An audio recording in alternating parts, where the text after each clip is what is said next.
Hulk, তুই কোথায় আছিস? দেশে ভীষণ বিপদ। আমার হাসপাতালের ভেতর বড় দুর্নীতি চলছে। এবার আর দূরে থাকা যাবে না, নিজের ঘরেই যুদ্ধ শুরু। সাবধানে আসিস বাবা। এই ফ্লাইটটা শুধু যাত্রা না, এটা ন্যায়ের পথে ফেরা। সবাই আমাকে ক্লিনার ভাবে, কিন্তু এই হাসপাতালের প্রতিটা দেয়াল আমার ইতিহাস জানে। তুমি এমন ভাবে বলছো যেন সবকিছু তোমার চোখের সামনে ঘটে। তুমি সব জায়গায় কেন ঘোরো?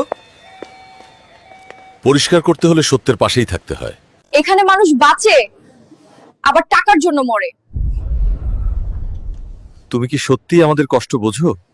মালিক কোথায় কেউ জানে না। মালিক কখন সামনে আসবে সেটা সময় ঠিক করে। টাকা না থাকলে কি বাঁচার অধিকার নেই? এই জায়গাটা সেই প্রশ্নের উত্তর দেওয়ার জন্যই বানানো। রাত হলে মুখোশ খুলে যায়। তুমি রাতে এত দেরি করে কি খুঁজছো? ক্যামেরা শুধু মানুষ নয়, লোভও ধরে রাখে। আজ আর প্রমাণ হাতছাড়া করব না। তুই শুধু ক্লিনার। নিচু কাজ করি, কিন্তু চোখ বন্ধ করি না। আজ সত্য সবার সামনে আসবে। তুমি এত আত্মবিশ্বাস পাচ্ছ কোথা থেকে?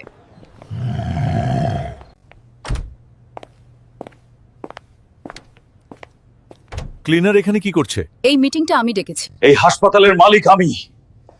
নিচে নেমে কাজ করেছি সত্য জানার জন্য। এতদিন আপনি আমাদের দেখছিলেন?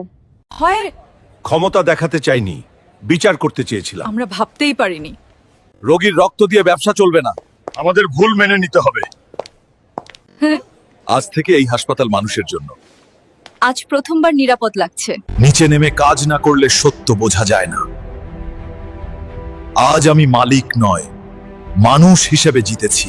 স্যার, বেসমেন্ট থেকে আজ আবার শব্দ এসছে। যে জায়গা আমি বন্ধ রেখেছিলাম সেখানে শব্দ মানে কেউ সত্য লুকোচ্ছে। এই সিঁড়িতে নামলেই ভয় লাগে। ভয়ের নিচেই সাধারণত সবচেয়ে বড় অপরাধ লুকিয়ে থাকে। এই দরজাটা 10 বছর খোলা হয়নি, কিন্তু ভিতর থেকে শব্দ থামছে না স্যার। কেউ এখানে ছিল, আর হয়তো এখনো আছে। মনে হচ্ছে আমরা একা নই। এই যন্ত্রগুলো বন্ধ হওয়ার কথা ছিল।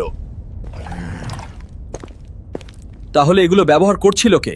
স্যার, বাচ্চার কান্না শুনলেন?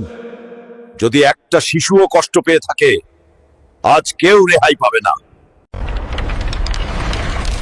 এই ঘর আমার নকশায় ছিল না, মানে হাসপাতালের ভেতরেই গোপন জায়গা। এই কাগজে আমার সই নকল। ভিতরের লোকই এসব করেছে স্যার। কেউ পালাচ্ছে।